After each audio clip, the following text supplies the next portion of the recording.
Hello and welcome back to our Brighter Minds YouTube channel.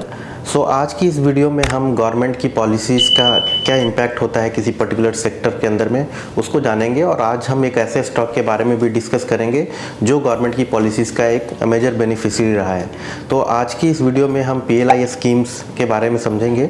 Government ने PLI schemes जो है 2021 में launch किया था। इसका सोल पर्पस जो था वो डोमेस्टिक मैन्युफैक्चरिंग को इनकरेज करना था और ग्लोबली कॉम्पिटिटिव बनाना था। PLI स्कीम्स के तहत गवर्नमेंट ने तकरीबन 2 लाख करोड़ का जो है एड दिया था, सब्सिडाइज की थी चीज़ों को। वहाँ पे तकरीबन 13 सेक्टर को इसका बेनिफिट मिला था, जिसमें एक मेजर बेनिफिशियरी जो था वो मोबाइल मैन्युफैक्चरिंग भी थी। हम सभी जानते हैं कि PLI स्कीम्स ने किस तरीके से डोमेस्टिक मैन्युफैक्चरिंग का लैंडस्केप को चेंज किया है, बिकॉज इंडिया के लिए जो मैन्युफैक्चरिंग कॉस्ट था वो ग्लोबली अगर पीयर्स की बात करें तो उसके कंपैरिजन में 5 to 10% ज़्यादा होता था।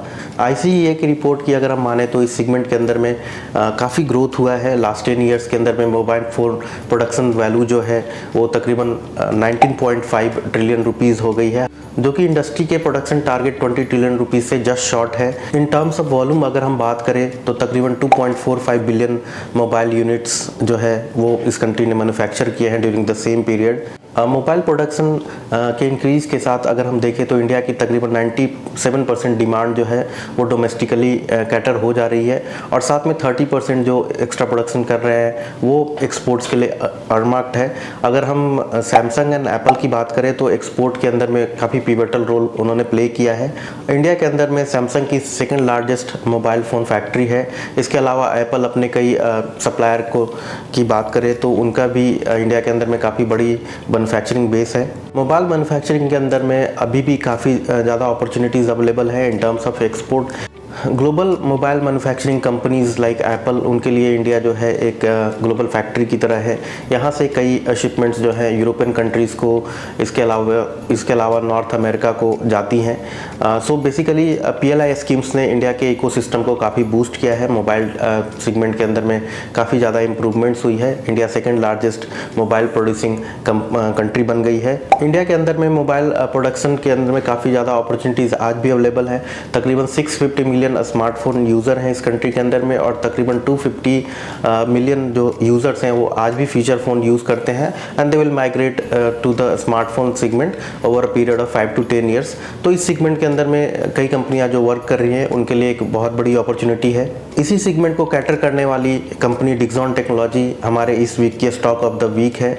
डिक्सॉन टेक्नोलॉजी इंडिया की one of the largest company है जो कंज्यूमर ड्यूरेबल्स के अंदर में, लाइटिंग के अंदर में एंड मोबाइल फ़ोन मैन्युफैक्चरिंग के अंदर में एक्टिव है। डिक्सॉन टेक्नोलॉजी ने अपने बिजनेस मॉडल को कॉन्स्टेंटली चेंज किया है और न्यू प्रोडक्ट्स की तरफ अपने आप को चेंज किया है। अगर हम बात करें तो तक FY 15 से 23 के बीच में कंज्यूमर ड्यूरेबल्स एक मेजर पोर्शन हुआ करता था कंपनी के रेवेन्यू का। कंपनी ने नई सेगमेंट्स के अंदर में मोबाइल फ़ोन्स की अगर हम बात करें, PCBS सेगमेंट की बात करें तो वहाँ पे अपने आप को एंटर किया है। कंपनी की अगर की स्ट्रेंथ की बात करें तो कंपनी काफ़ी फ्रूगल है in terms of cost management. Company की स्केल ऑफ ऑपरेशंस जो है वो एक कंपनी का मोट है। अगर हम इसके अलावा देखें तो कंपनी का वर्किंग कैपिटल भी काफ़ी लीन है, कंपनी के ROC भी काफ़ी अच्छे हैं, कंपनी का जो कैपिटल एलोकेशन पॉलिसी है वो भी काफ़ी एफिशिएंट है, कंपनी ने अपने आप को डीलीवरेज भी किया है। तो कई सारी पॉजिटिव्स हैं इस कंपनी के अंदर में।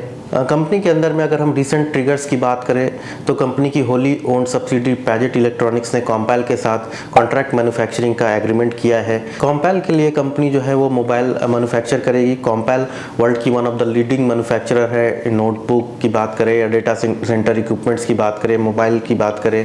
इसके अलावा डिक्सॉन ने देहरादून के अंदर में अपनी नई मैन्युफैक्चरिंग यूनिट भी लॉन्च की है, जहाँ पे ये वॉशिंग मशीन बनाएंगे। कंपनी की जो प्रोडक्शन कैपेसिटी है देहरादून प्लांट की वो तकरीबन 24 लाख वॉशिंग मशीन्स की है।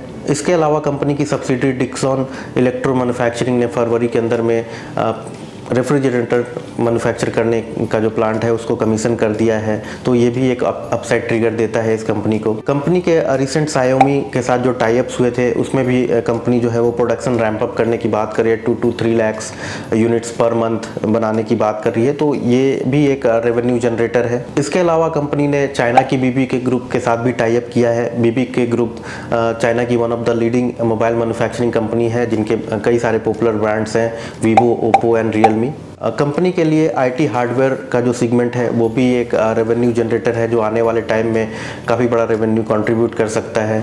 FY25 में आईटी हार्डवेयर से और रेफ्रिजरेटर सेगमेंट से कंपनी को रेवेन्यू रैंप अप होने की काफ़ी उम्मीद है। ये सारे ग्रोथ लीवर्स इस कंपनी को हमारा आज का स्टॉक ऑफ द वीक बनाती है। This is our view on Dixon technology. It's not a recommendation. Please consult your financial advisor before taking any decisions. Thank you for watching the video and have a good day. Investment in securities market are subjected to market risks. Read all the related documents carefully before investing.